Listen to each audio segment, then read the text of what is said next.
Ladies and gentlemen, welcome to the Talladega Superspeedway. We are live here with the Western States Racing League. It is round number 7 of season 52. I'm Liam Irving, joined up in the booth by Alan Bergen.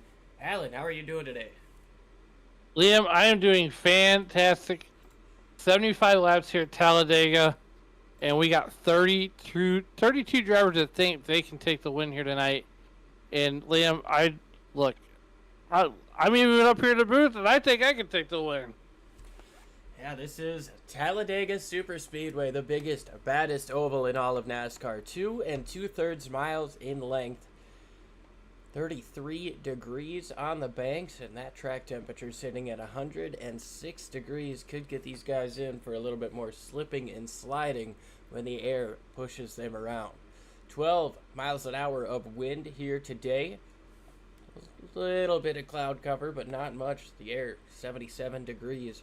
But that sun beating down on the racetrack, definitely making it hot. Go ahead and show you guys our starting grid for today's race. 75 laps here at Talladega, and the field will be led by Rob Haynes.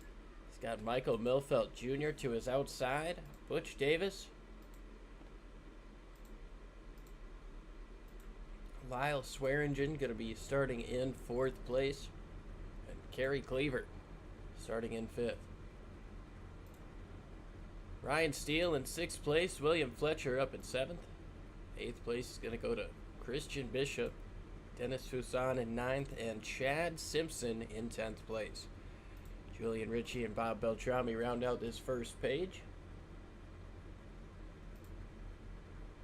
We move on to David Weaver and Carl Burke. Then we've got Chris Simard, Greg Cordy, Charles Widener, Dan Brazington, James Campbell, and Barry Phil rounding out your top 20.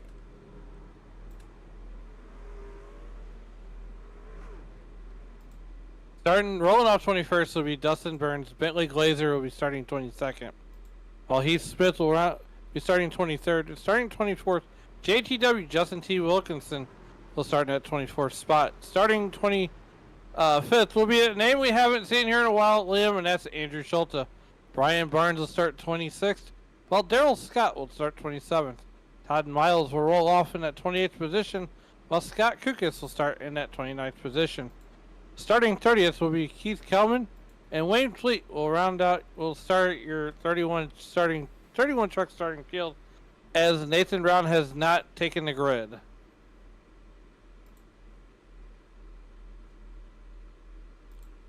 These drivers ready. I mean, there's going to be a lot of anticipation. There's going to be a lot of questions, a lot of things up in the air throughout the course of this race, but I think these drivers are ready to get after it. Talladega, we've seen a lot of crazy action at the drafting tracks over these last couple of weeks, both in real racing and on the simulator. What are we going to see here today? These 31 trucks are ready to roll. Well, here I can tell you this: we're gonna have a new winner here tonight. Last week's winner, Justin Michael, not in the field here tonight, but Rob Haynes, one of your podium drivers, is in the field, and so is Butch Davis. Bentley Glazer running that number 87 truck, and we're getting these guys getting ready to get cranked up to crazy. Yeah, that pace truck makes the hard left turn, but it is a little bit of a wait before we get to take the green flag here. They mention it all the time. Now, the finish line is not here in the Tri-Oval. It's another 1,000 feet or so down the racetrack, meaning these guys have just that little bit longer to think about what they've got to do. Green flag is in the air, and we are underway here in Talladega. Yeah, Rob Haynes gets a really good jump, and Liam, this is one of those tracks where you don't want to get a good jump, like where it sends you out, like, a couple truck lengths out in front of the field.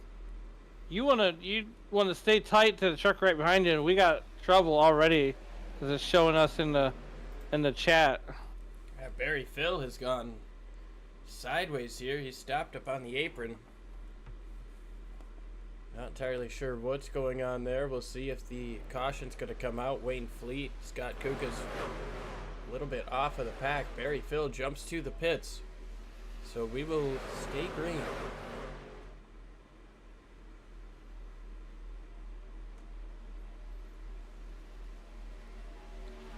Michael Milfelt on the bottom. Looks like he's going to come through the tri-oval. He'll lead the first lap here at Talladega Superspeedway. He's got Lyle Swearingen to his outside. And here we are, 2 by 2. It looks like we got a driver in the back there trying to open up that third line, which I don't think you want to do that just yet. I mean, we're still only 2 laps in. That's Charlie Widener up there. Trying to make something happen. Let's go back and see what happened to Barry Phil there on that first lap.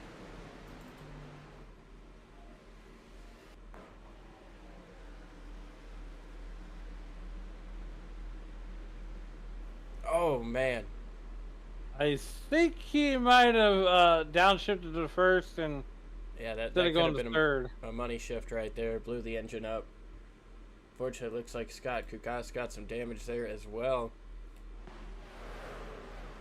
They're 3 wide up front. Charlie Widener making something happen up on the top side. You know, I didn't think that third line would work, but Charlie Widener's got some guys to go with him. Yeah, he's got himself a nice run down the back straightaway. Look at that 53 moving through the middle. It's Carl Burke. I tell you what, Liam, these are some great shots. And as you say that, Bentley Glazer has gone fast time with a 50.58 inside of the draft. And I'd imagine that's going to pick up a little bit later on. These guys will probably get down below that 50-second mark if they're really trying, if they're really pushing each other. New leader up front, Christian Bishop, takes it. He's got a good shove from Chad Simpson in the 42. And Bob Beltrami up top in that Beltrami salami machine. Trying to hold on with the 53 of Carl Burke. Those guys just on each other's bumpers, trying to shove that 14 truck a little bit forward, a little bit more forward. They've got more separation in the cars down on the bottom. That's going to allow Beltrami to get side by side for the lead. But look at up top, Widener's been able to stick right with them. Beltrami noses out front just barely through 3 and 4, but here comes that run back on the inside. 3 wide, and right now Christian Bishop, well, Charlie Widener's up front. But as we're watching these guys make their way around the racetrack, just want to point out a couple of things real quick. We got 45% fuel and 4 tires in the race. I can't imagine that those tires are going to matter too much, but when it comes to that 45% fuel, these guys are going to have to pit roughly every 25 laps. So these guys will be looking at, I mean, they might be able to go a little bit more than 25, but these guys will be looking at 2 pit stops in this race. All day long. And here, so my strategy is, as long as it's green flag, I'm coming down gas only. Now, the track temperature is 115 degrees, so that could factor a little bit into it.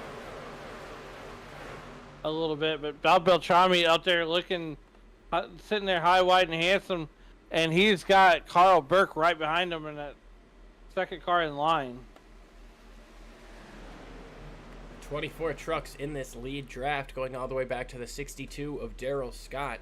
Then we've got another pack of about 5, led by Keith Kelman, going all the way back to Dustin Burns. James Campbell seems to be in there as well, but he is 1 lap down, coming up off of the pits. He might be able to get picked up by that pack.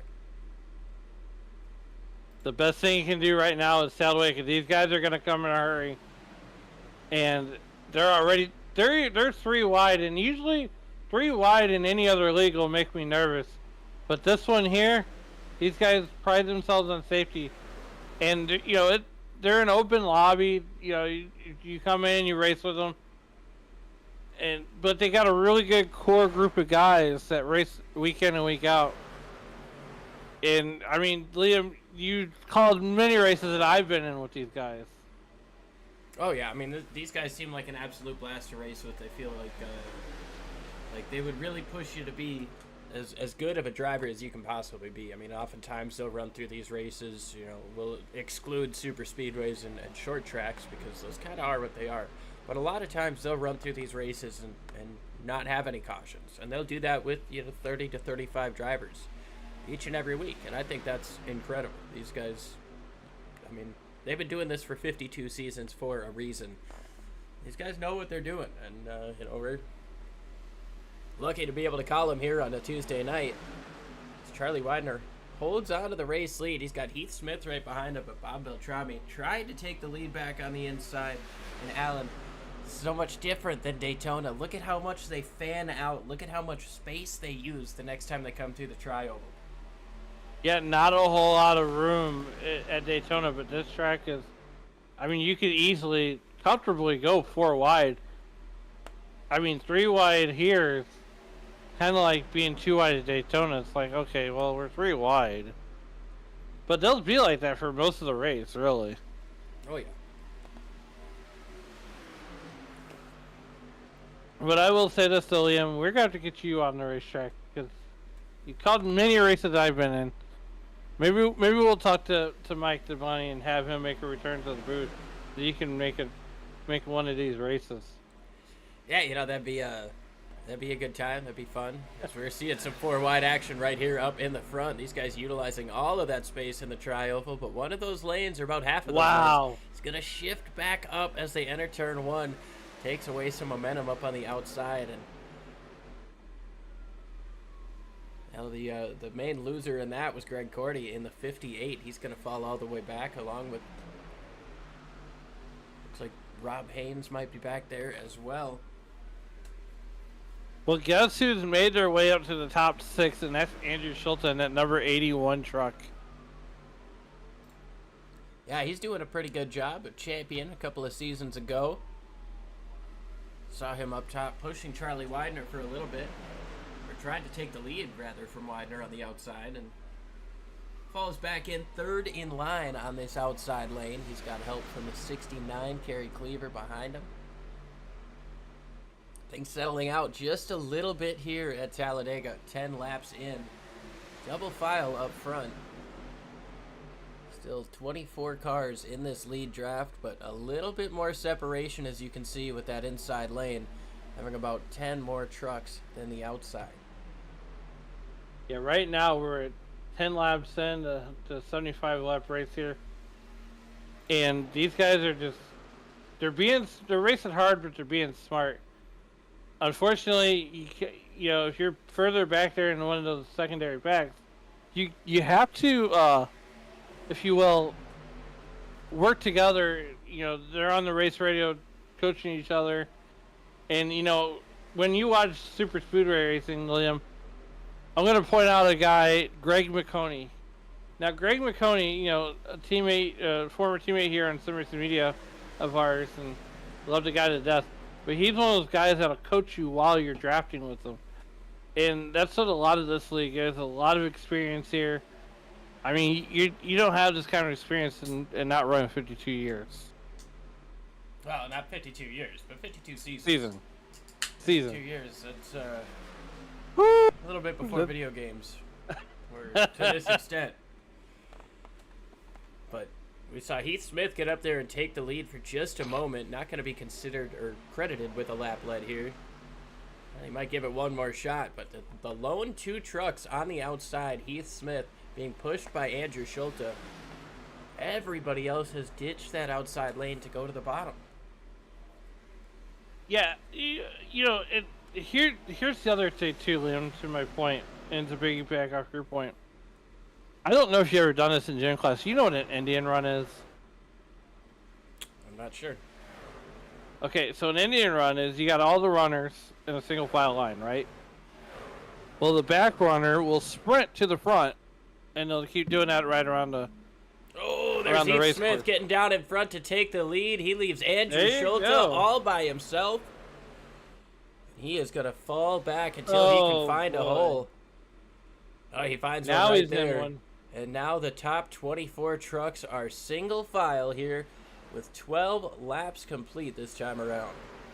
So when you see these guys single filed out like this, and then you have one guy that steps out of line and gets that really good run, that's what the Indian run is almost.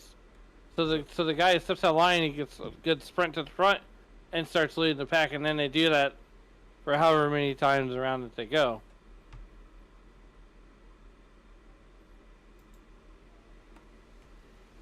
see our fan cam here from just behind the fence. You get to see just how fast those cars go.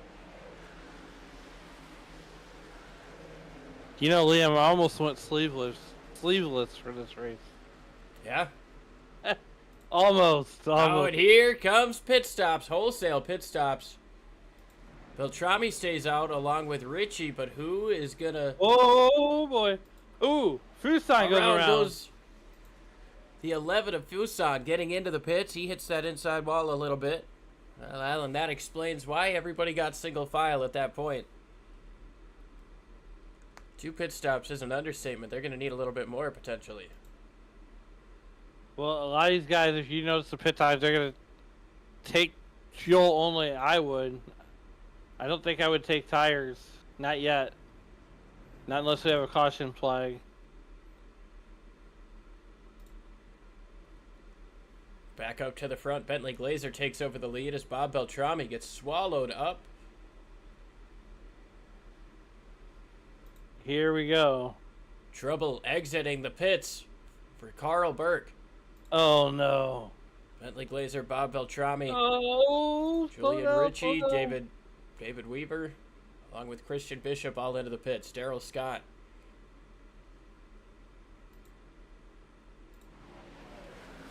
And this league is hard enough as it is.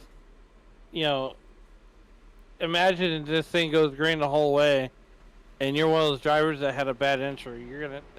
It's gonna make for a really, really long night. It really is. One mistake at a track like this can really put you out. You've got 6 trucks who have not yet come to the pits. 2 groups of 3. Butch Davis, Chad Simpson, Lyle Swearingen, we were just watching. And we've got Dan Brazington, Chris Samard, and JTW. Bentley Glazer, the first driver out there on full of fuel. Charlie Widener coming back in. Looks like he's serving a penalty. The top 6 all come in to get their service done. And now Bentley Glazer and Bob Beltrami lead this race. Christian Bishop a couple of seconds behind with no help. But here comes Heath Smith and about 4 other drivers. Greg Cordy, Brian Barnes, Ryan Steele, Andrew Schulte. And the 25 cars up in here as well.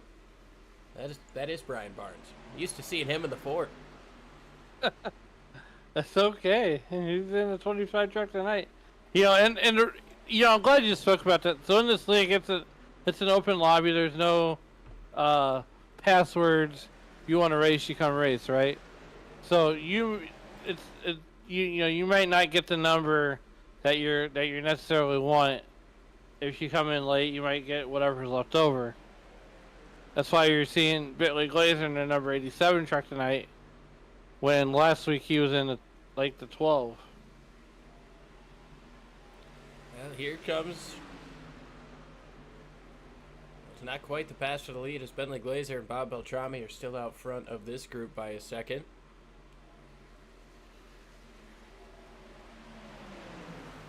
But now this pack has definitely gotten a lot smaller. Let's see if we can go back and take a look at what happened with Carl Burke and I believe with Charlie Widener. That might be why we saw Widener coming back into the pits.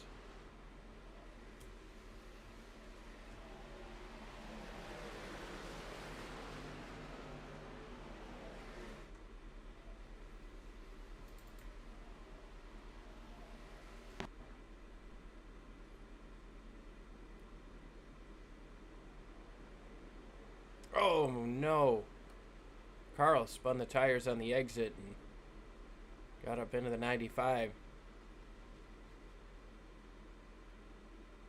That's tough luck there for both drivers involved. That's what they call the cold tire bug. Well, not sure if he ended up taking tires there, so it might have been a hot tire deal. Just a little bit too much grease on the tires, get too much dirt and grime on them. From being down there, there's not a lot of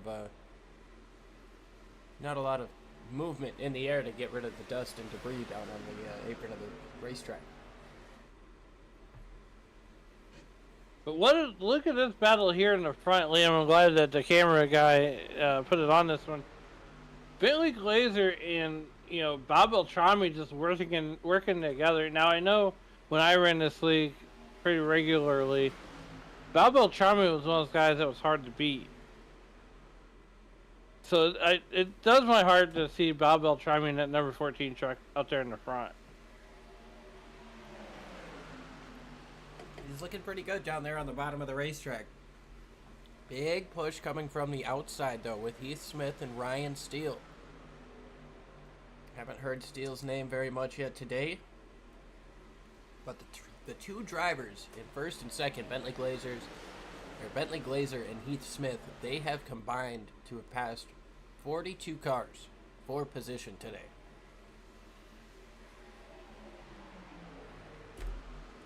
That is a whole lot of cars to pass. They've gone a combined, well, now 41 spots. Better than where they started, though. So that's a pretty good differential for those two drivers.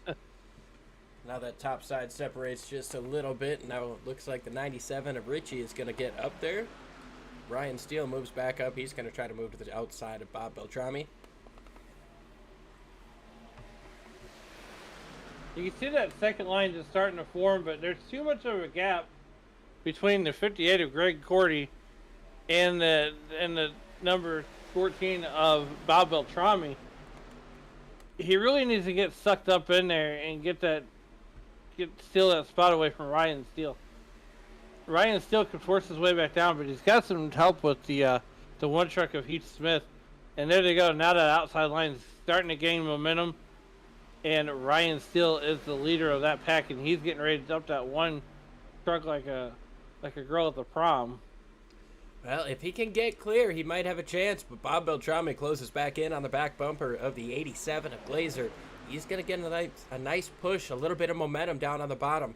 Not going to allow that 12 to get down and clear him. They're side by side, dead even at the stripe. Here's a big push from Heath Smith, all over the back bumper of the 12. Steele led that lap by just about a foot, but here comes Glazer back on the bottom. Well, as I mentioned, that Julian Ricci just goes down to the inside and says, you know what? If you guys don't want it, I'll fill the gap.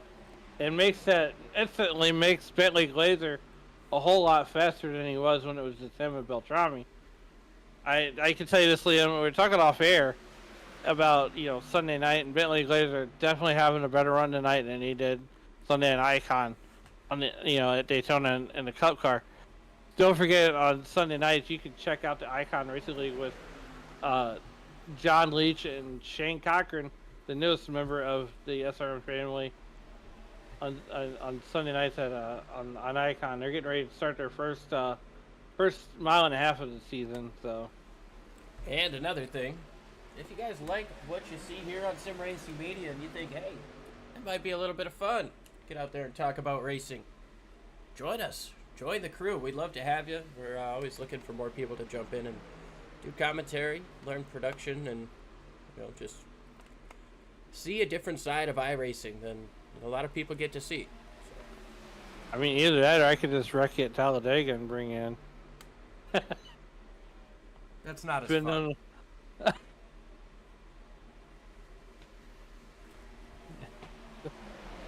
This guy's rolling through lap number 22 here. Given the first set of pit stops happening on lap 13, I would imagine we're probably 3 to 5 laps away from another set of pit stops. We're going to go ahead and step side by side. You guys won't miss any of the action. Be right back.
Live here at Talladega, things starting to single file out up at the front again.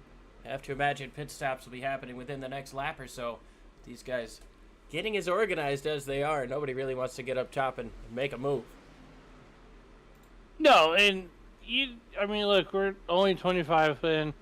We got 51 left to go here. Ride it out.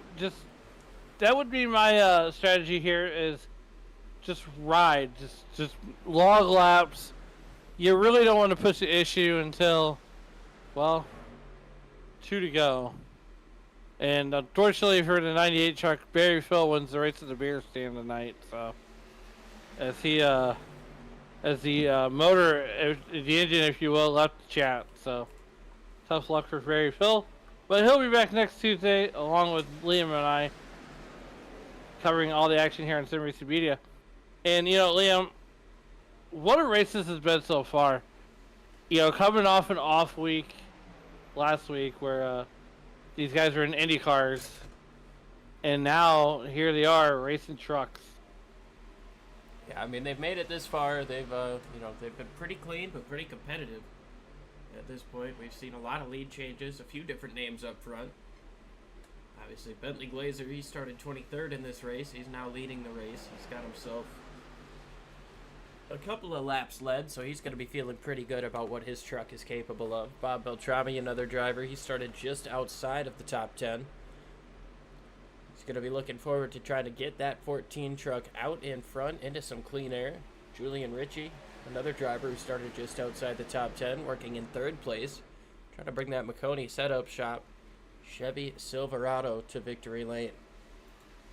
Greg Gordy in the 58, that's a driver I'm not too terribly familiar with, but he's up 12 positions from where he started in this lead pack, doing a pretty good job of getting through that first green flag pit cycle mistake-free, along with Heath Smith in the 5th position. Heath, one of the best pushers we've seen all day so far. We've seen him push drivers out to the front, and we've seen him get pushed out to the front. Definitely a good showing as Ryan Steele and Brian Barnes come into the pits, but nobody else. Rob Haynes started on the pole. He hasn't really let that lead get too far away from him. Early on, he got shuffled out and found his way back up into the top 10, and now he's got that beer store Toyota. Little slip up there. He's got that beer store Toyota sitting comfortably inside of the top 10. Michael Milfeld Jr. in that Federated Auto Parts machine, looking pretty similar to a Ken Schrader car, number 155. He started up in the top 3, along with Rob Haynes. He started to Rob Haynes' outside. Both drivers still right up front, and up front is the leaders pitting. Here comes Bentley Glazer in hot. These guys come in just behind a pack of lapped cars. A little bit slidey there for Greg Cordy, but he's going to be able to keep that thing straight. Lyle Swearingen, Butch Davis, Christian Bishop, Chad Simpson, Justin T. Wilkinson, and Chris Samard all stay out. That was textbook Liam getting on pit road. That's how you want to do it. No tires, a little bit of slidage. That's okay. It's a 55 mile an hour pit road. But those guys did it like seasoned pros. Caution. Oh, and the caution bug bite. 0-4. Dustin Burns has a problem getting back onto the racetrack, and the caution's going to come out for the first time today. Took us 30 laps to get one.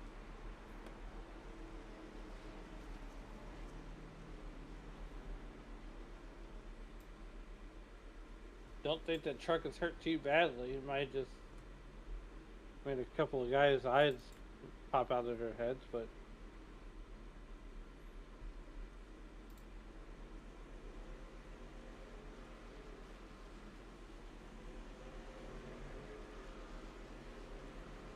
oh man. Oh, he did know. Rob Haynes was actually around.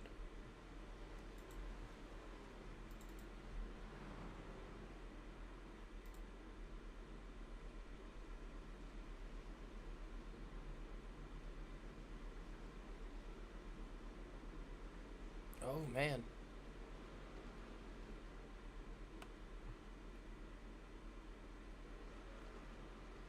Both drivers just spinning those rear tires a little bit too much and spinning out. Burns unfortunately made contact with the wall. Rob Haynes looks to be okay, but it's going to give some of these guys an opportunity to come in for tires potentially. We're seeing some issues coming up off of the pit lanes. That would be the cold tire bug, or as you say, the hot tire bug. But right now, now that we're under caution, this would be the time where I would come and take tires. Just so that we have that fresh set on there. I mean, you take that fresh set, get some Dr. Feel Goods. That way they're not Dr. Feel Bads. Yeah, and I mean, at this point, there's nothing to lose. Everybody behind you is still coming into pit. It's likely they're going to take tires too. So, I mean, if you're in this lead pack, you caught up to the pace car quicker. I mean, this track is so big. It's kind of tough to catch up to the pace car if you're 3/4 lap down. You're absolutely correct there, Liam. And I tell you what, it's been a fun 30 laps so far. Ryan Steele finds himself up in the front. You got to wonder, though, how many cars were on pit road when that caution came out and how many had to hit the abort button. Well, remember, the rule is as long as you are on pit road before the caution comes out, you can service your machine. However, True. If you get on the pit lane after, then it's entering a closed pit. As far as I know, iRacing won't penalize you for coming in and taking service if you're already in the pits. Well, I think on that one, Butch Davis might be the beneficiary on that caution.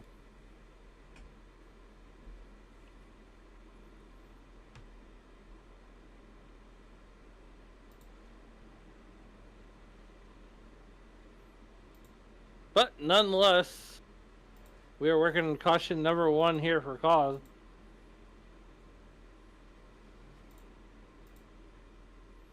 We should be getting 4 wave around drivers.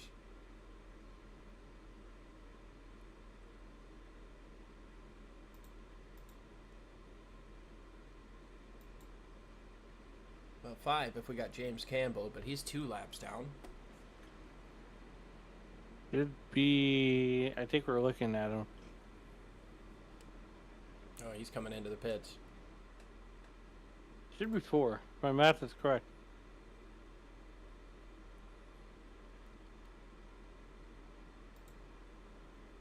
More drivers coming into pit.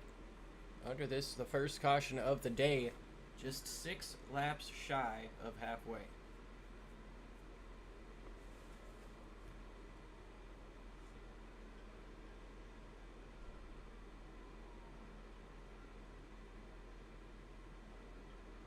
Yeah, I just, like I said, this would be the moment I would definitely take 4 good years.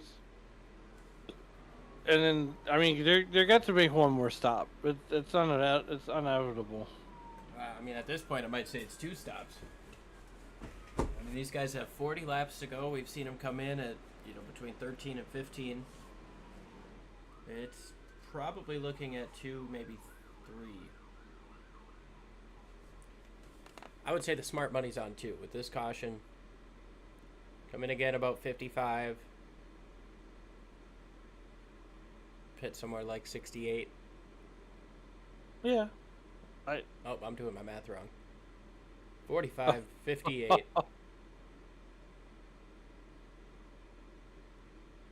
Ladies and gentlemen, the calculator, look, we've seen smoke from the calculator from all the way here in St. Louis.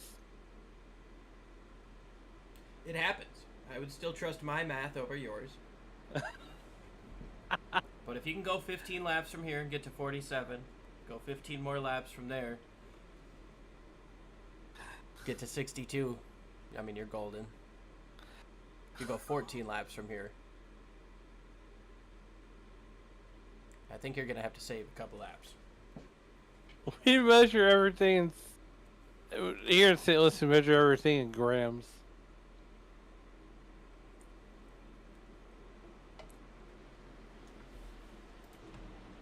Well, the pace truck's rolling off. Julian Ritchie, Ryan Steele, Bob Beltrami, Greg Cordy, Brian Barnes, and Butch Davis are your top 5. Things a little bit strung out here because of drivers choosing to come in and top off on fuel. Green flag back in the air. Julian Ritchie leads him down. He's going to move up in front of that 12 truck, Ryan Steele. Greg Cordy up there as well, leaving Bob Beltrami all on his own. But Beltrami makes a nice run down on the bottom. Not sure if there was a slow shift out of the 97. Cordy moves down to the bottom with help from Brian Barnes. Scott Kukas is up there. He's not for position. Neither is Carl Burke, or I believe Wayne Fleet in the 6 car. Those drivers are laps down, but they're up here trying to fight for the free pass in case a caution comes out soon. Well, Bob Beltrami gets that great push from Greg Cordy. Julian Ritchie leading that outside line along with Ryan Steele. And it's only going to be a matter of time before, well, we got a truck coming in, before Julian Ritchie just bails on that outside line. Scott Kukas, he was the one who comes into the pit lane, and there you are, Alan. You were right. Julian Ritchie found a hole down on the bottom, bails on that outside lane, and they're starting to get 3 wide up there as Wayne Fleet and Carl Burke are working their way around that 12 truck of Ryan Steele. Ryan Steele goes to the top side, gets hung out to dry like yesterday's laundry. But here comes Butch Davis trying to get sucked up to Julian Ritchie's back bumper and to catch Brian Barnes in that 25 truck. A lot of these drivers know how hard super speedway racing can be, how tough it is to set up a pass when you don't have help. But when you're Julian Ritchie right now and you're seeing those drivers in front of you pull away, you're saying to Butch Davis behind you, just get to my bumper, man. Come on, push me up there. And that's what he's getting out of that 43 right now. He's getting a big shove. They're closing back in on that top 3, bringing the rest of the pack with them.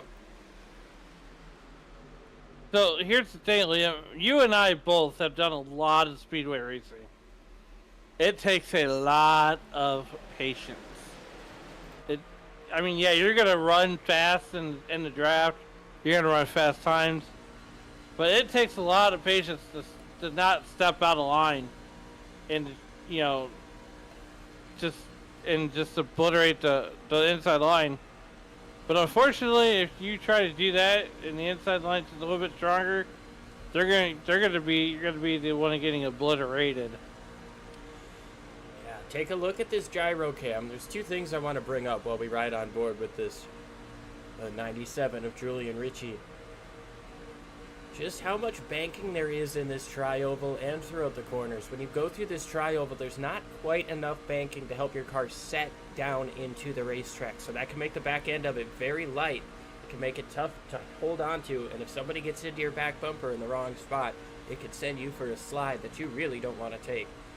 But now the other thing that I want to bring up is we see how much banking there is in the corner. You see that truck get set in. Now just listen.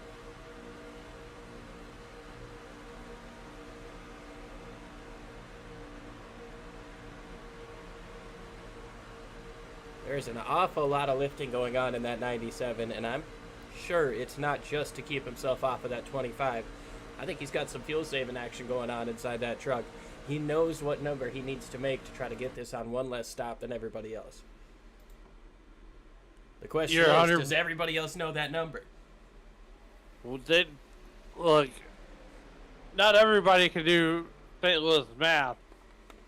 I mean, look at the gap he's letting form in front of him. He allows Milfeld to get down in front. I know if I'm on the highway and I'm sitting behind somebody who's just letting cars gap him, like, hey, you're in my lane. I'm going to pass you. That's very, very true. We at Sim Racing Media always condone safe driving. Do not pass if not safe. At least when you're on the highway. You don't have to be Senna on the highway. Oh. Anyways, there's our PSA. As we approach halfway throughout the course of this race, Bob Beltrami is your leader. He's got Greg Cordy pushing him from behind. Wayne Fleet up on the outside trying to get his lap back. As of right now, he is on the lead lap, if only by a foot. He's got to be hoping for a yellow flag to come out here soon. And if you're the 53 of Carl Burke, you want to get that 6 pushed out in front of the 14 before that caution comes out. right you are here at lap 38, and these guys are just battling out, duking it out, jockeying for position. And there you got Wayne Fleet in that number 6 truck just trying to get his lap back. And he's like, come on, man, I just want to get my lap back. And you might be asking, well, why does Carl Burke not just pass the 6 car, try to get that free pass himself or get his lap back? Carl Burke is 2 laps down at this point compared to Wayne Fleet's 1. So it is more beneficial for him to push another car out front, get somebody else the free pass, because that puts him 2 cars closer to getting the free pass versus just 1. So he's going to want to try to push that 6 out front just so that he can play this long-term chess game and hope that at the end of the race he can recover from that slide he had up off of pit lane. Yeah, absolutely. And you got to wonder what these guys are thinking right now as these guys are, starting to make those deals. When are you coming in? I mean, we're sitting in sim rigs, right? Or we're at desk or what have you. But this is a mental game of chess. Trying to figure out and every move is calculated. You're thinking a lap ahead. You're thinking, how do I get by? How do I put myself in that free pass position? So the best thing for Williams Fleet in that 6 truck is to get past Bob Beltrami and then get down in front of him and have him push you. Oh, but if only it were that simple. Would Beltrami want to work with him? I know it's a lot easier said than done. I feel like these guys are working towards a magic number. You want to make that last pit stop on or around lap 61. Might be able to make it from 60, but having completed 60 laps coming in on 61, I think will give you just that little bit more so that you don't have to go into entirely fuel-saving mode for the final run. Yeah, no, you don't. You definitely don't want to do that. You just want to be out there for a Tuesday night drive. That inside line is just a little bit better than the outside line. But Liam, let's bring your attention back to the outside line as it's gaining momentum. And Wayne Fleet is about, the 5th truck. He would be the 5th truck in line if he's on the inside, but here he comes. Yeah, he's doing a good job right now, sitting in that free pass position, should the caution come out. But of course, he wants to be able to race, get that lap back. So when you take the free pass, you've got to start at the tail end of the longest line behind all of the lap down cars. He doesn't want to have to do that, and he won't have to if he can race his way up to the lead lap. He's got it for right now. Carl Burke is clear too. They're both going to move down. Here comes Burke. Burke is going to move down underneath Fleet. Actually, Fleet does not move down. So now 2 lap down cars, one at the tail end of the lead lap, lead this field. Why on earth would you do that if you're Carl Burke? You guys had a great position. That was the move that Wayne Fleet needed to make. And if you're Bob Beltrami, how long do you stay with that 53? You could potentially save yourself a little bit of gas by being right behind him. But at this point, with how much time he's been in the lead, how much gas can he really save? I think I'm with you. I think they're trying to get to that lap number 61. I mean, I think 62 is a stretch, but it could be done. Well, these guys all last came in on lap 30. Some drivers came in and topped off at 31. We had 2 more caution laps after that. Green flag at lap 33. Darrell Scott's coming in now. Darrell Scott is the first one to blink. So is Keith Cullen in that 07 truck.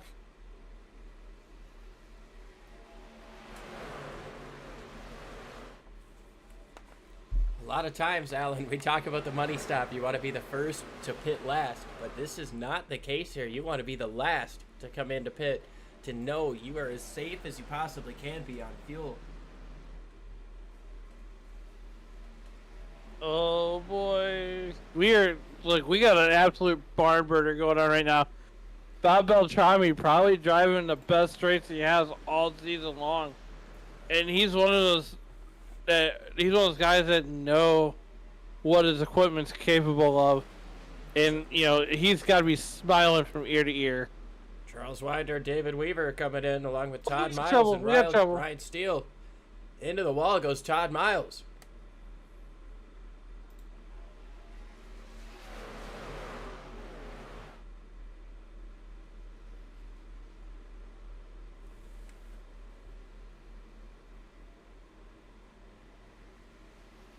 When do you pull the trigger to come in? As we got Ryan Steele, Charlie Weiner, David Weaver, and Todd Miles all on pit road now. I feel like if you're in the front top 5, you gotta pit off sequence everybody else. I'm just not sure what the right plan is. I'm sure some of these guys have been able to save more fuel than others, but here comes Richie. He's somebody that I thought was saving a ton of fuel.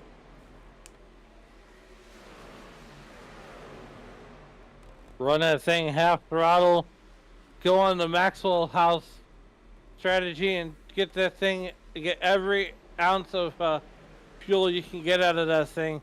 Bob Beltrami, now the fuel pig. And he has Greg Cordy right behind him. Running 180 miles an hour, playing a game of fuel conservation. These guys are doing it all in their heads, with their hands. They are insanely talented drivers here. 30 laps to go. The question is, can anybody make it on 2 more stops, or is everybody going to have to make a third?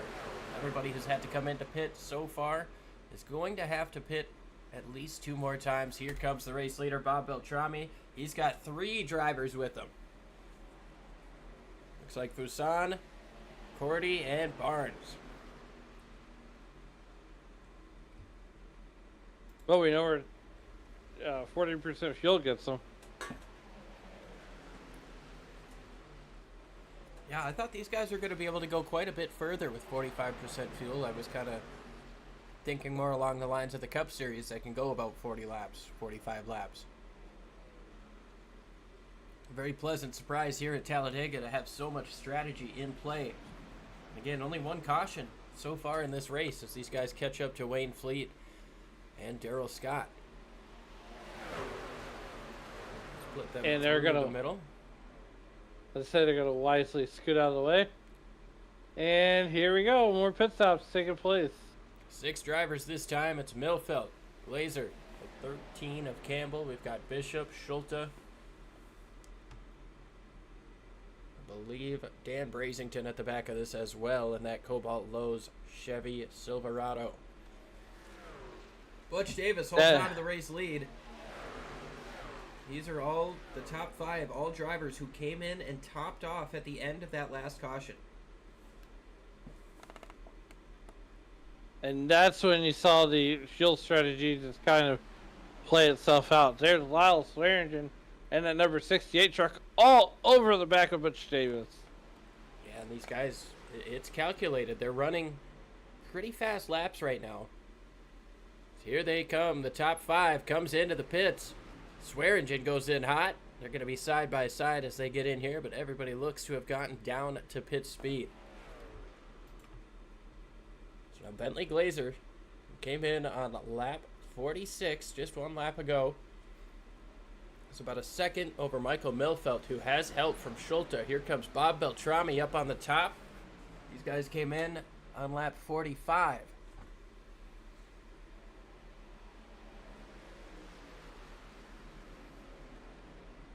Yeah, as you mentioned before, you know, they're trying to get to that lap 60, 61 mark as Bob Beltrami easily goes by Bentley Glazer and company.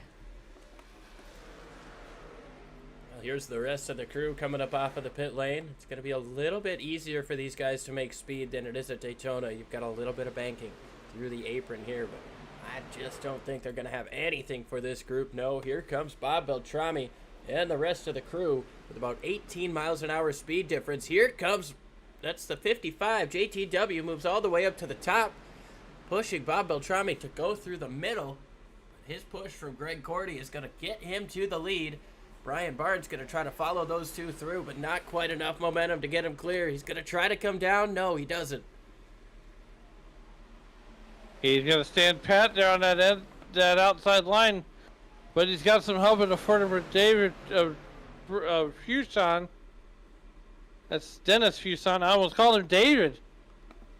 Well, with action like this, it's easy for your brain to become jambalaya. I know we're in Alabama, not Louisiana, but well, we're kind of close. But not close enough. Yeah.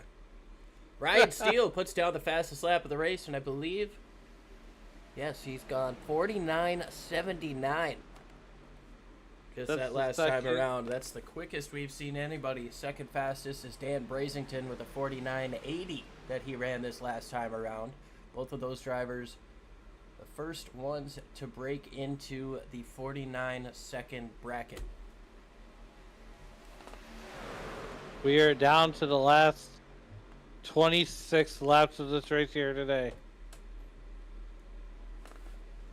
Fuel is definitely a question for a lot of these guys. We'll find out how it plays out when we come back. We'll be right back, going side by side.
Back live here at Talladega Super Speedway, 52 laps in the books. Bob Beltrami retakes the lead from Brian Barnes.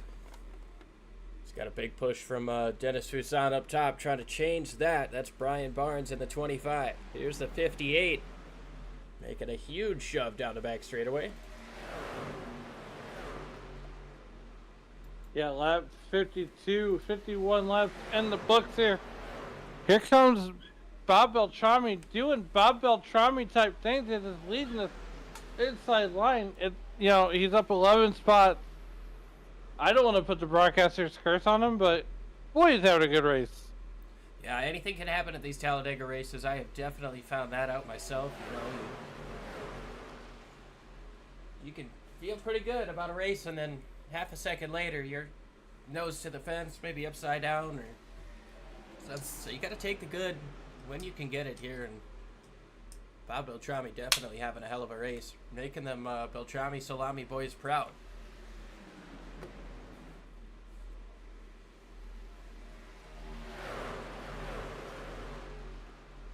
Definitely, and I was even trying to look those guys up one day, and I couldn't even find them.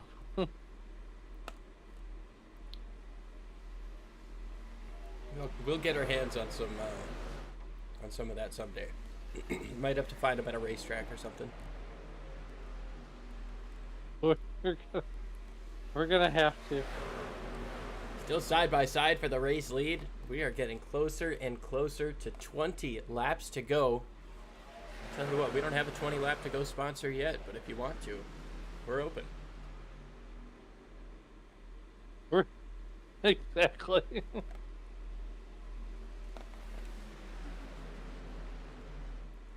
Big time push here down on the bottom. Greg Cordy doing a fantastic job. Not leaving the back bumper of Bob Beltrami. Now Glazer moves down to the inside from the outside. Trying to help that inside move down a little bit. Get a little bit more momentum, as there are only 3 trucks in the outside in that lead draft. 17 trucks still in our lead draft, going all the way back to Ryan Steele. We do have a couple of lap down trucks, so that might put our number up to 18, 19, or 20.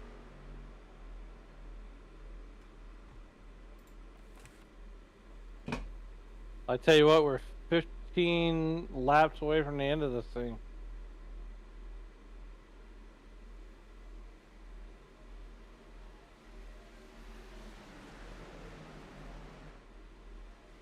Might even be 20. I'm not for sure. Yeah, we're 20 to go. Question is when do these guys come in and pit? Guys came in as early as 42 and 43 at the back. Drivers like Todd Miles, Keith Kelman. But with drivers like Butch Davis, Lyle Swearingen, Chad Simpson, and Chris Samard staying out until 47, are they going to be able to stay out another 14 laps for 2 more stints? I tell you what, man, if they can, which one of those 4 gets it done, is not going to have enough left in the tank for the burnout. Oh, the all-important burnout at the end of the race. But hey, look, Bob Beltrami, here's the thing, and I've mentioned Bob so many times. I feel like I'm gonna put the jinx on him, but I almost kind of wonder if he was able to slow down the pace of the race to help him save gas. Oh, I'm sure. I'm sure he's not running 100% throttle up there. I mean, he's probably relying on that front bumper, the 58, to push him along. They might have some sort of agreement made throughout the course of this race. A couple of Toyotas up front. But it's kind of looking like everybody's getting close to that fuel save mode. Starting to get single file, starting to get ready for that pit stop. You know you're going to have to make it here within the next 3 or 4 laps. And then you got to wonder how many guys are willing to stretch this out and go the distance here. Yeah, I mean, one thing to think about is that if you run out of gas in turn 1, you're 2 1/3 miles away from getting to the pit lane. That's a long way to coast. It's a long time to lose positions. How aggressive will these guys be on strategy? We're coming to 58 this time around. Darrell Scott and Keith Kelman at the back have come into pit. Still nobody in our lead pack.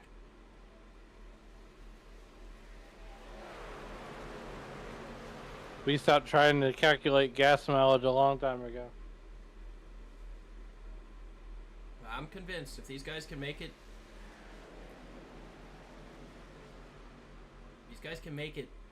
261, they're golden. 60 is going to be sketchy in my books, but 45, 60, 75, that might not be bad. If they can pull it off. Here comes a couple. Widener, Barnes, Weaver at the back. Along with Dustin Burns.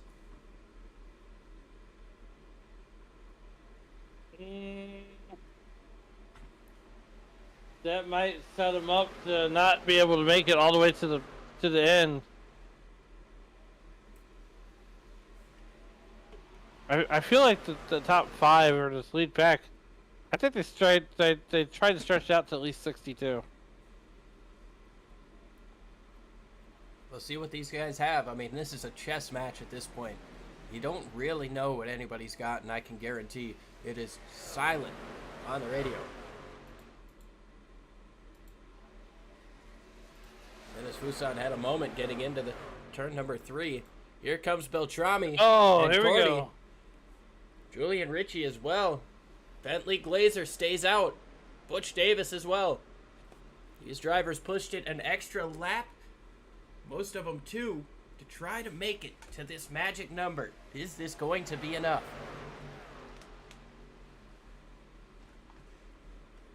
I like that Bentley Glazer out front. We got 15 laps left in the books here. Just 15 to go. I feel like now would be the time, but the real race is going to happen with 10 to go, I feel like. Well, we've got differing strategies. We've got question marks in the air on who can make it to the end. Nobody comes into pit this time. Your lead group is 9 lead lap cars.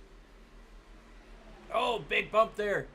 Whoa! A little bit sideways for Bentley Glazer. Butch Davis going to let him back in. These guys That's working okay. well together. Okay.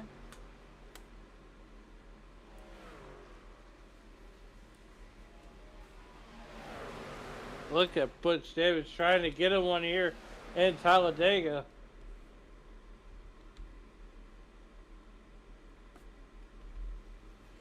Yeah, he's definitely trying to get himself one here. He's got 15 laps to go, coming to 14. Everybody behind him, most everybody behind him, has one extra lap of fuel. Here comes Butch. He's got Bishop, and he's got Brazington with him.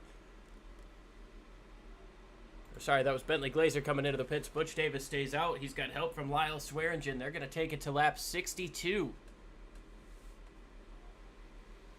Michael Milfeld Jr.'s got Andrew Schulte with him. Justin T. Wilkinson in a trio just behind these guys. I would imagine these 7, they're all going to come in this time. They should be good to go to make it to the end. And I think this is my magic number, 62. That was your prediction just a couple of laps ago, that these guys were going to try to push it to get to lap 62, get them that insurance.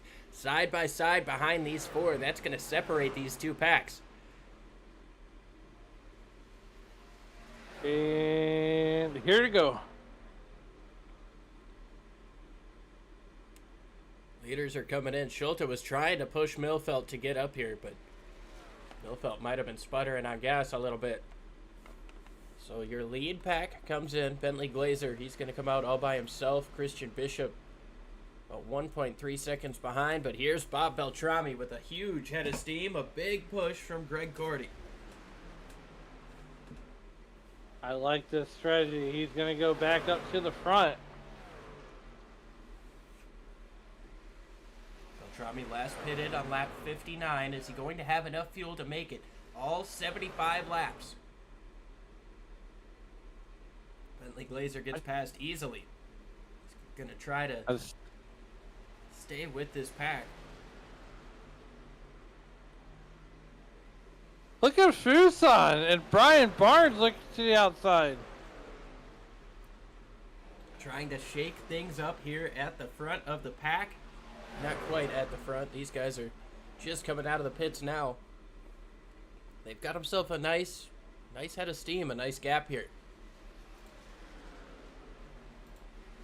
2 seconds back to the next pack. Gonna be able to get that toe, close in on them. Gonna have some work to do if they want to get around them. The sand of the hourglass is starting to run out for that second pack. But I would say like 20 tires are better than, 8 or 12. Well, 5 is kind of that perfect number for these guys. They're, for the most part, able to keep that gap right around 1.7, 1.8. Guys working very well together, not getting out of line, but those guys in the back, they've single filed out too. Here comes Lyle Swearingen up to the top. He might be getting a little bit hot. It's going to allow those guys behind to close in a little bit more. We are getting down to a little over 12 laps to go here from Talladega. And Liam, this has been such a fun race tonight. As right now, Butch Davis continues leading, but if you're in that second group led by Dennis Fuson, the sands of the hourglass are running out in a hurry. You can almost hear the Jaws music playing in his head as those trucks get bigger and bigger in front of him. Right now, he's got about 3 mile an hour, 4 mile an hour on that pack in front of him. Doesn't sound like a lot, but when you're running this fast at a track this big, that'll add up real quick. Leon, do you hum the Jaws music when you're racing? No, I usually think things that are not appropriate for television. I sound like Kyle Busch's radio. Even when things are going well. It's great. It's great. Everything's great. Just looking for Dennis Fuson to get right back to the back bumper of these guys, but they all stay in line. Looks like fuel save might be the strategy with 10 laps to go here at Talladega. The top 5 drivers, rather, all came in on lap 62. Dennis Fuson in 6th came in on lap 59. We're believing that that could be a difference maker as now JTW moves up to the top side of Chad Simpson in the 42, trying to make something happen up there.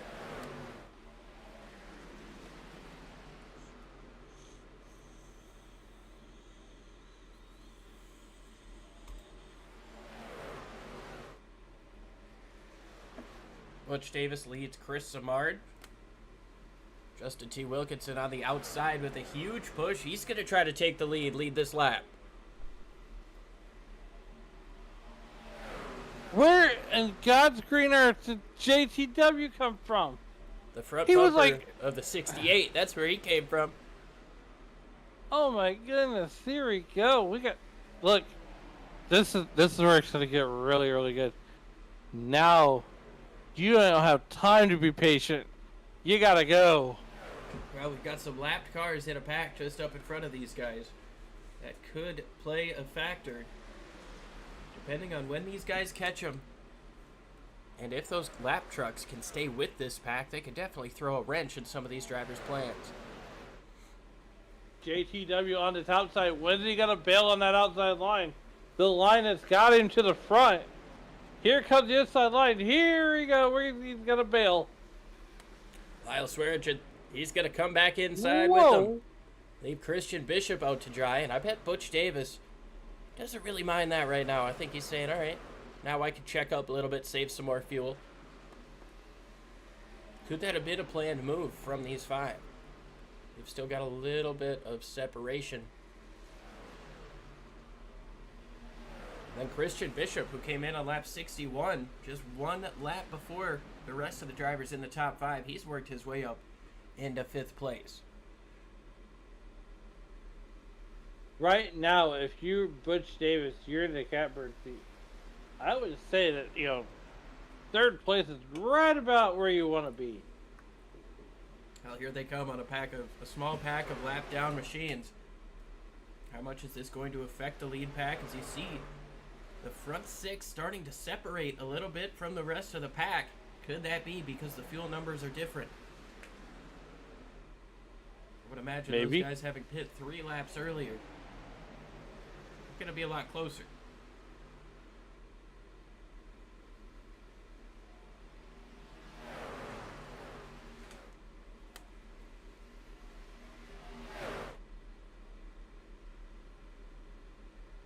Lyle Swearingen moves down. He's got help from Butch Davis.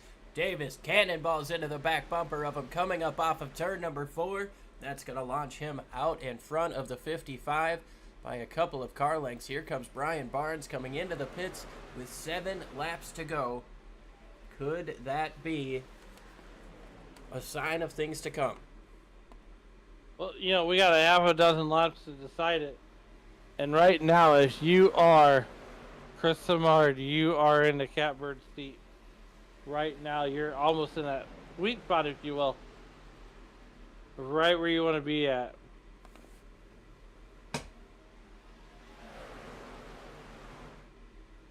I don't know if there is a comfortable place to be in this situation.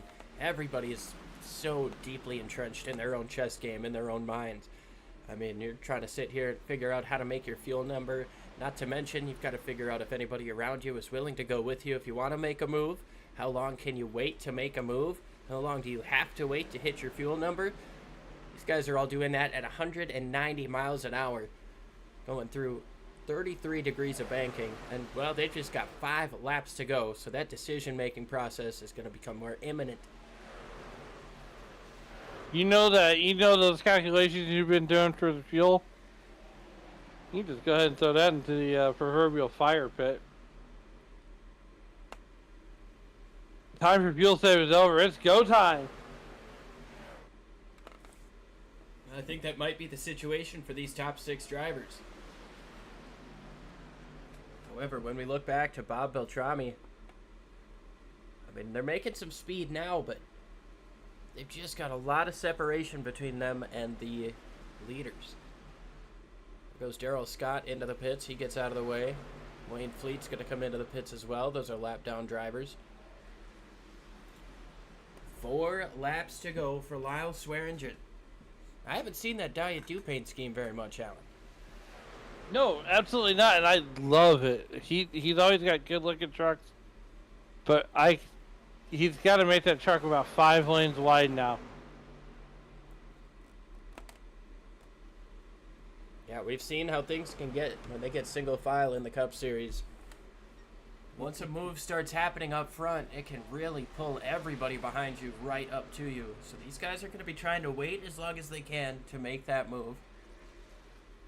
I know when I'm watching Daytona, I was like, come on, guys, just do it a little bit earlier. But patience, my friend, patience. The way that these runs formulate, you would be amazed. I mean, hell, William Byron won the Daytona 500 from 7th. Right things happen in front of him. The seas parted. 3 laps to go here at Talladega. Lyle Swearingen leads over Butch Davis, Chris Simard, Justin T. Wilkinson, and Christian Bishop rounding out your top 5. Chad Simpson rounding 6th place. He is the last of the drivers who came in on lap 62. Half a second back is Bob Beltrami. He's got a lapped truck between him and the rest of the pack, but it looks like Beltrami is saying, fuel number out the window. I'm trying to get up to this pack.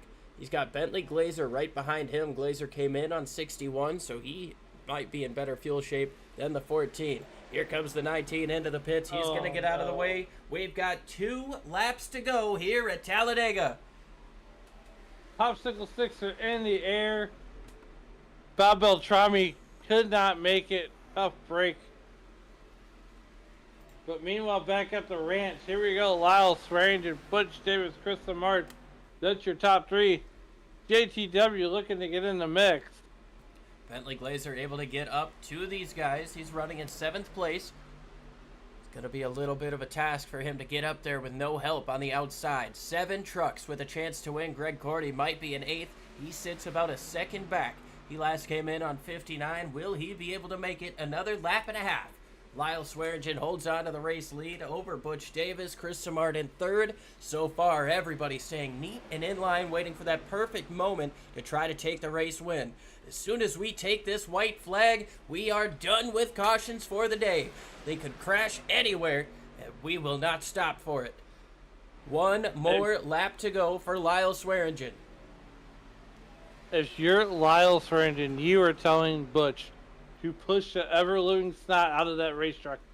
Get locked on, and let's go. Here comes Simard up to the top. He's got a push from JTW. The bottom 2 are locked together. Christian Bishop goes down to help. Chad Simpson, another truck there on the bottom. Bentley Glazer not quite able to get close enough. Big run on the bottom. Pushes Lyle Swearingen back out front. Does Butch Davis make a shot to the outside? Christian Bishop is clear behind him. They're moving down to the inside. Here comes Chad Simpson to the bottom. Butch Davis moves up to the top. He's going to have a little bit of help from the 26, but Chad Simpson gets into the back of Lyle Swearingen. He's going to push him across. Lyle Swearingen wins at Talladega. Yes, yes, yes. What a race. Oh, man. Chad Simpson comes home in 2nd, and Butch Davis comes home in 3rd place. What a drive. What a strategy call by these guys. And looks like Greg Cordy might have crashed it coming across the start-finish line. Not coming out of turn number 4. That looks like... Here comes Charlie Widener. He's going to try to block Julian Ritchie to the outside. This is for a top 10 spot. Charlie Widener gets him at the line. Cordy still trying to make it through. It looks like if he can make it, I'm not sure he will. Michael Milfelt Jr. should round out the last of our lead lap cars. What an event here at Talladega. Lyle Swearingen gets it done, and here's the demo derby. We're going to watch Swearingen burn it down. Wow.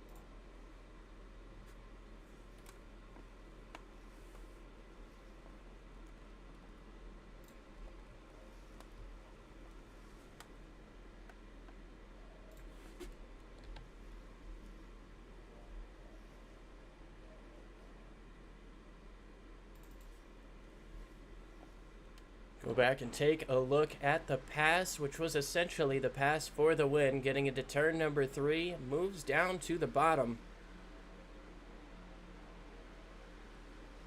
Butch Davis moves down to help. 77 comes through to follow. And nobody got around the 68 for the rest of the day. This pass happened on lap number 69.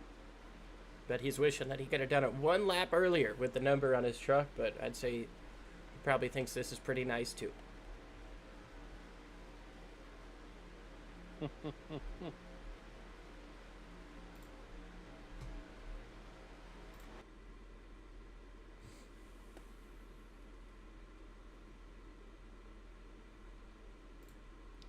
Let's see if we can get Butch Davis up in the booth.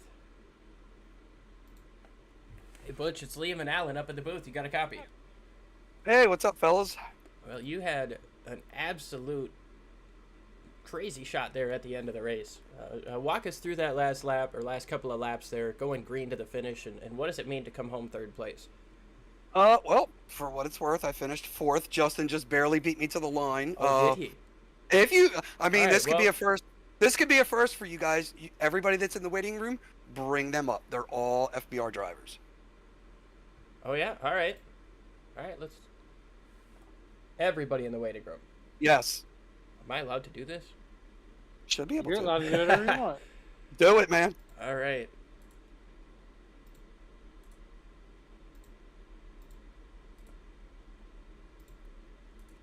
Well, for the first time, we've got ourselves a full-on team interview for our podium spots. 4th place was Butch Davis. Got beat out by Justin Wilkinson at the end. Yeah, he did. Are we sure? Yeah, he barely beat me. Yeah. Yeah, this is what I'll say. Real quick, and I'll hand it over to the guys that finished 1, 2, 3. My guys, FBR Motorsports. This is a great group of guys. We have a lot of fun doing this. Checking out you guys doing the broadcast and everything. We definitely appreciate it. But it's not very often that you make a plan and it actually comes together. And for the first time in a long time, it came together at a plate track. So, kudos to everybody for not bringing out a bunch of yellows tonight. Kudos to all my guys for sticking to the plan. And hey, man, 1st through 6th, we'll take it as a group. We just wish that Dan finished right behind us too. So. Yep. Yeah, I mean, you guys threw together an excellent plan. You guys, I kind of said after we went green on that last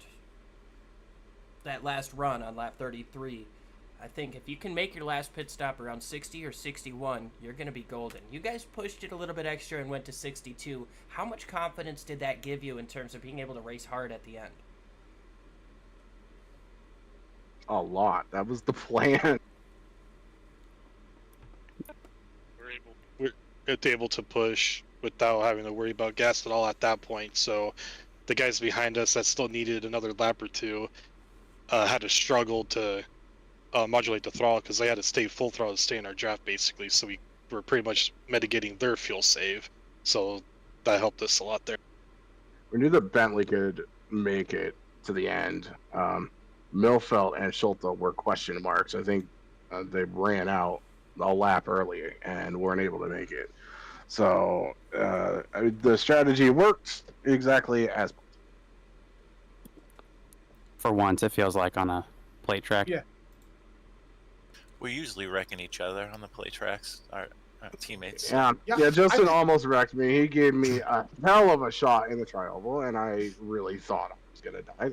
I think the real winner here is Butch for surviving a plate track. So kudos to Butch here. This is true.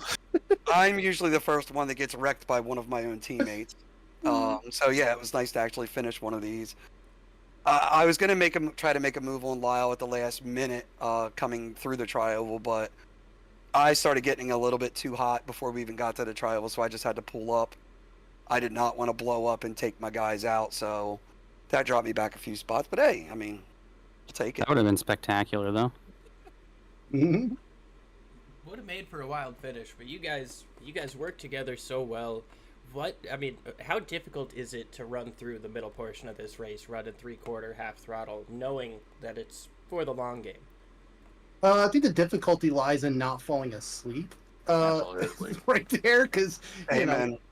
there was a lot of conversation going on that did not pertain to racing at that point. Yeah, you have to do a lot And of things just to be able to stay focused yeah. on the track.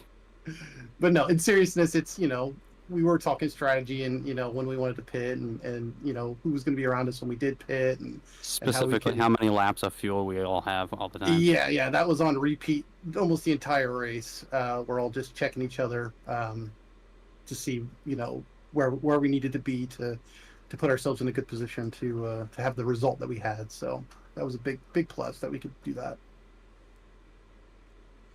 Well, I definitely love this team interview. This is kind of reminds me of the Max Verstappen podcast after a race. But we do have to jump straight to Lyle and say, Lyle, man, you got the job done here. What does it mean to win in front of all your teammates, have all this help behind you, and have this perfectly executed plan come together?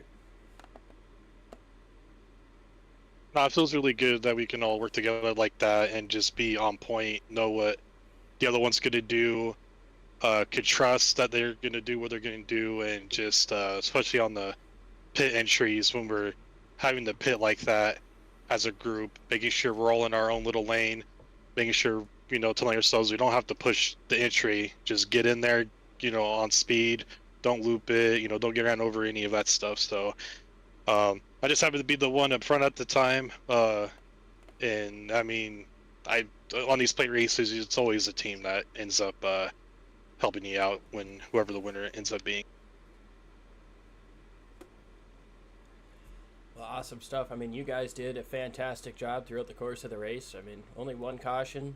You made the pass for the win with 6 laps to go, I believe, on lap 69. Pretty close to your door number there, but still a pretty nice time to take the lead. Some might say the best time. Nice.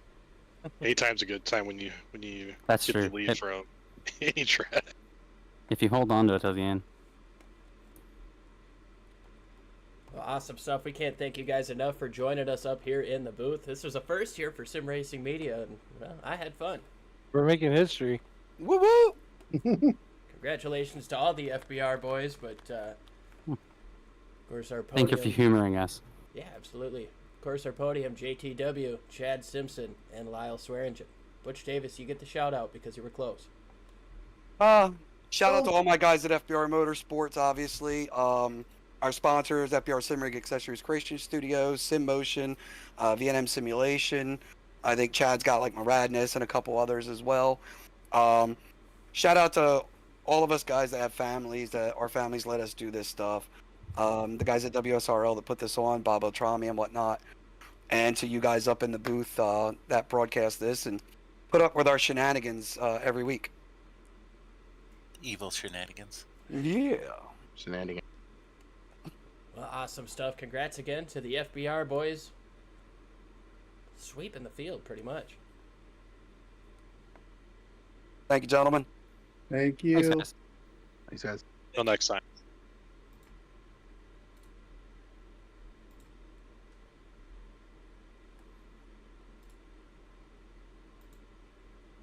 All right. Well, that was definitely a first for us here on Sim Racing Media, but I enjoyed that. That was a lot of fun. Those guys. That was history. Yeah, those guys worked really well together to be able to take home the top 6 spots. That's impressive. But we've got some race results to go through. Yes, we do. Lyle Swearingen gets the job done here over Chad Simpson by 6/100ths of a second. JTW just barely edged out Butch Davis for that final podium spot. Scoring was off a little bit initially, but got it good there. And then Christian Bishop rounds out the top 5. Chris Samard in 6th. The FBR boys had a pretty dominant day. Bentley Glazer, Andrew Schulte, Bob Beltrami, and Charles Widener round out your top 10. Then we've got Julian Ritchie, Brian Barnes, Ryan Steele, and Michael Milfeld Jr. rounding out the drivers who finished on the lead lap. Greg Cordy had some contact on the last lap and unfortunately didn't finish. He is the first of our drivers who was 1 lap down. Dennis Fusan, Rob Haynes, and Kerry Cleaver going to round out our top 18.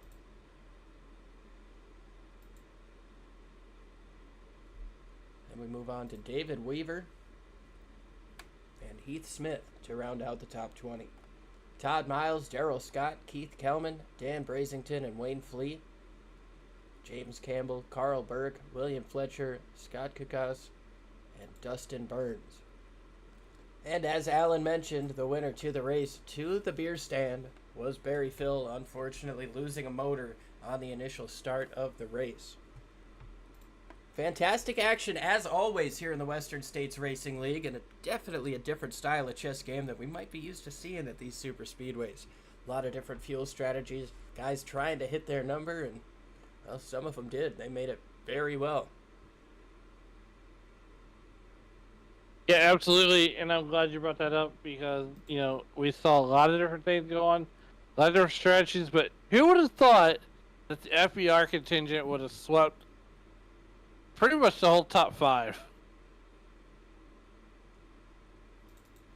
Yeah, I mean, that's dominance that you don't really see very often, and so, you know, to see those guys work together, watch their strategy all come together. I mean, everybody played nice all throughout the course of this race because they knew it was going to be close on fuel, especially when that last caution came out. You know, some guys were really trying to push it, but just couldn't quite make it there. Bob Beltrami, one of them, had to come in on, I believe, 2 laps to go. Andrew Schulte as well. I think he had to come in and... No, he was able to make it from 62. Andrew Schulte was. But it was another fantastic showing here for Alan Bergen. I'm Liam Irving. We'll catch you next week. Same time, same place. And as always, as you guys walk through the streets of life, please don't play in traffic. Take it easy, folks.